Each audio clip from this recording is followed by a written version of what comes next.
Nah, jadi dengan menggunakan hukum kekekalan energi dan hukum kekekalan momentum, kita dapat mencari selisih dari nilai panjang gelombang sinar X yang terhambur atau lambda aksen dengan panjang gelombang sinar X mula-mula atau lambda.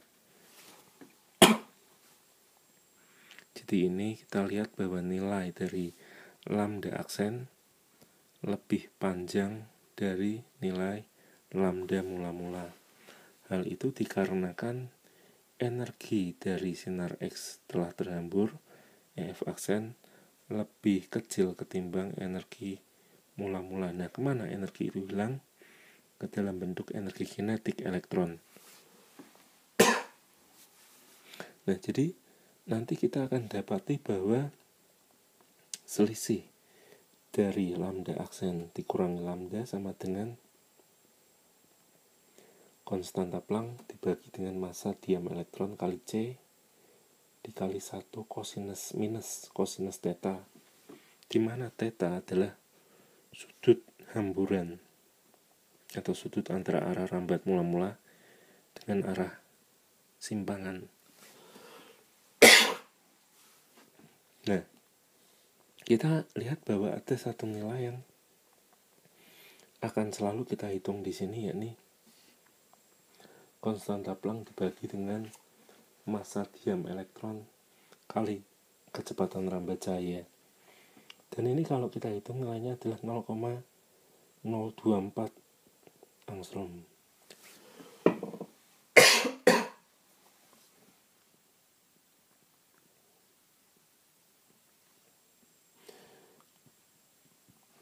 Baik, jadi kita akan lihat sebuah soal yang menggunakan persamaan ini. Misalkan ada sinar X mula-mula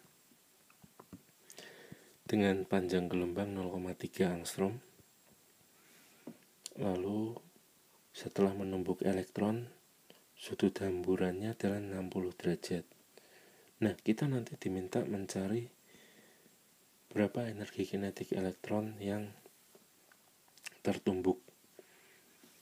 Baik, jadi yang pertama kita akan cari terlebih dahulu panjang gelombang sinar X yang terhambur, di mana nilainya sama dengan lambda aksen dikurangi 0,3 angstrom sama dengan 0,024 angstrom dikali 1 minus cos 60.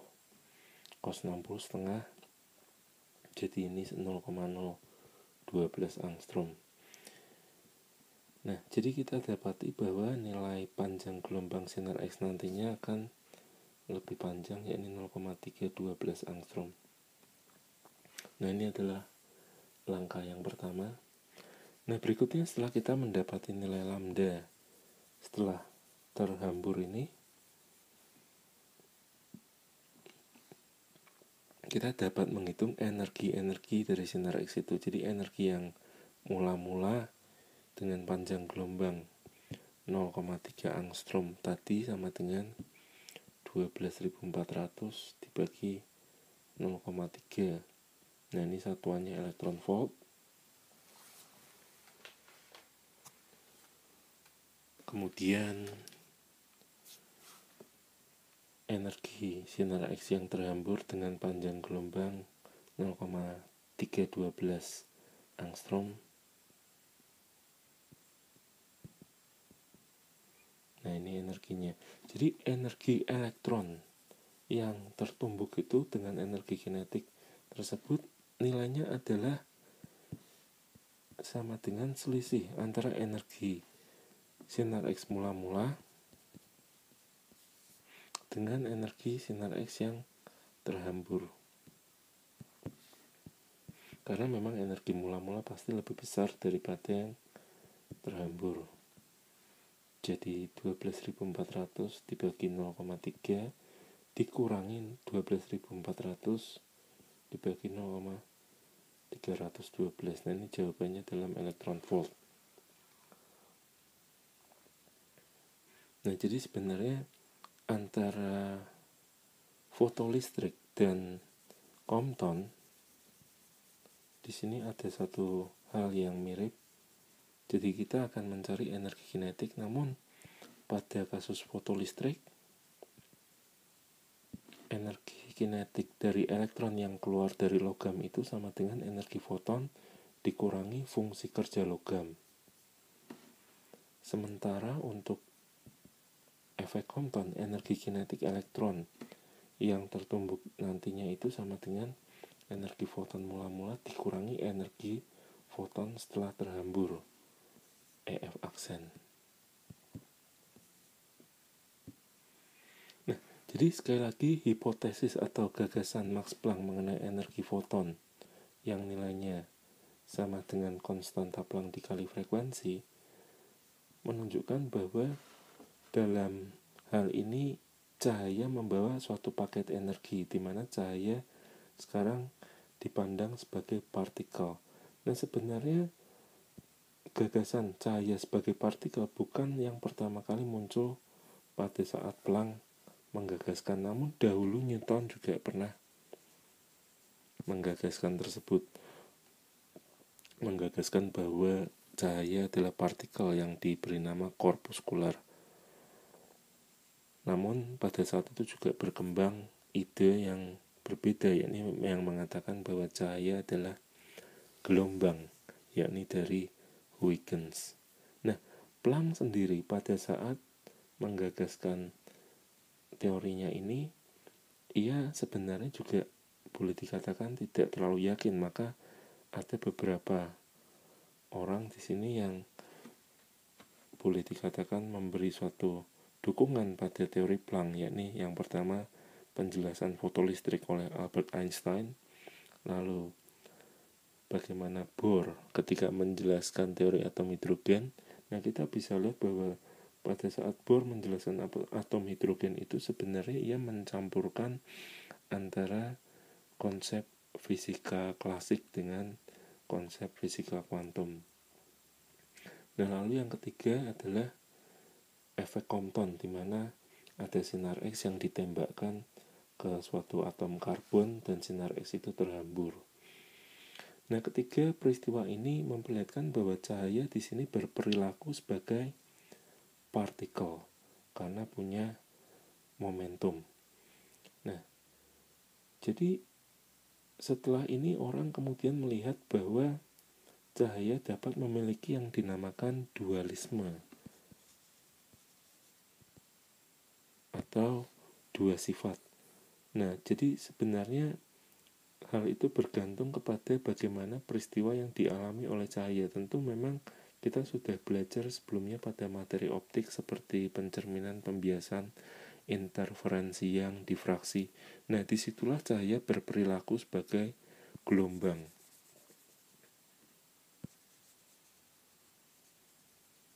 Namun pada peristiwa-peristiwa seperti fotolistrik atau di sini juga pada atom hidrogen, di mana ketika elektron berpindah harus melepaskan atau menerima energi berupa cahaya, juga pada peristiwa efek Compton, di sini cahaya berperilaku sebagai partikel. Nah, jadi setelah itu muncul satu gagasan yang merupakan berkebalikan dari konsep cahaya yang memiliki dua sifat, yakni gelombang dan partikel. Nah, konsep ini kemudian dimunculkan oleh seorang ilmuwan Prancis yang bernama Louis de Broglie.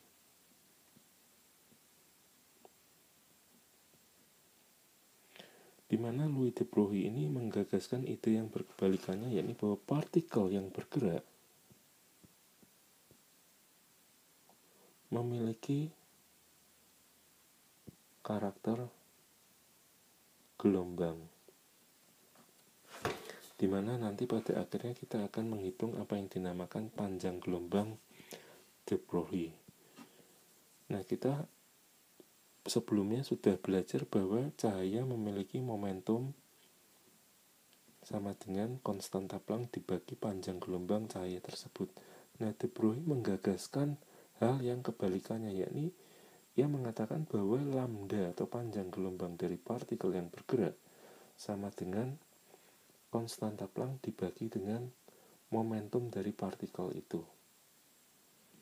Jadi nilai dari panjang gelombang suatu benda yang bergerak dapat dihitung, yakni sama dengan lambda de Broglie konstanta Planck dibagi dengan momentum atau massa kali kecepatan. Nah, jadi menariknya adalah begini, pada waktu de Broglie menuliskan idenya ini dalam tesis doktoralnya, salah satu penguji tesisnya tersebut menghubungi Albert Einstein. Dan menariknya adalah bahwa Albert Einstein memberikan suatu sambutan yang baik atas teori atau gagasan dari de Broglie ini, di mana Einstein memberikan suatu catatan bahwa apa yang digagaskan oleh de Broglie ini adalah suatu pelengkap dari apa yang dipahami sebelumnya, yakni bahwa cahaya berperilaku sebagai partikel. Dan di sini de Broglie mengatakan bahwa partikel memiliki juga karakter sebagai suatu gelombang. Nah, selanjutnya kita akan melihat gambaran dari lintasan elektron pada suatu atom. Di sini adalah pada kulit ketiga, 4, dan selanjutnya. Jadi memang kita akan melihat perkembangan fisika menuju mekanika kuantum, di mana lintasan elektron nantinya tidaklah lagi suatu lintasan yang diam, hingga pada akhirnya muncul gagasan yakni yang dinamakan prinsip ketidakpastian Heisenberg.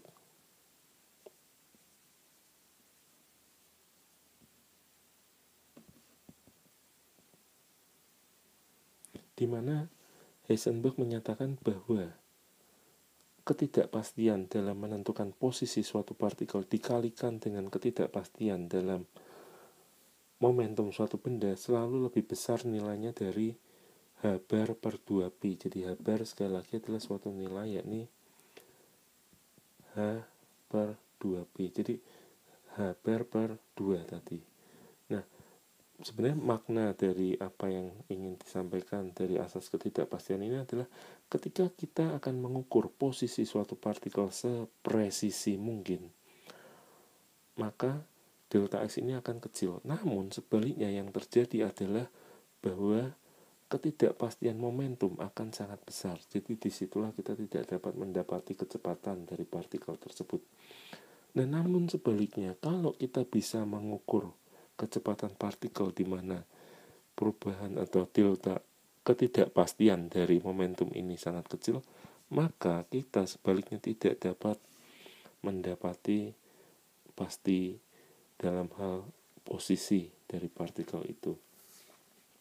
Tentu prinsip ketidakpastian Heisenberg ini menjadi satu hal yang tidak disukai oleh Einstein, hingga pernah muncul suatu kutipan yang terkenal dari Einstein di mana ia mengatakan bahwa Tuhan tidak bermain dengan dadu. Namun memang realita fisika dalam dunia atom atau dunia subatomik sangatlah berbeda dari fisika klasik atau dunia makro, di mana pada fisika klasik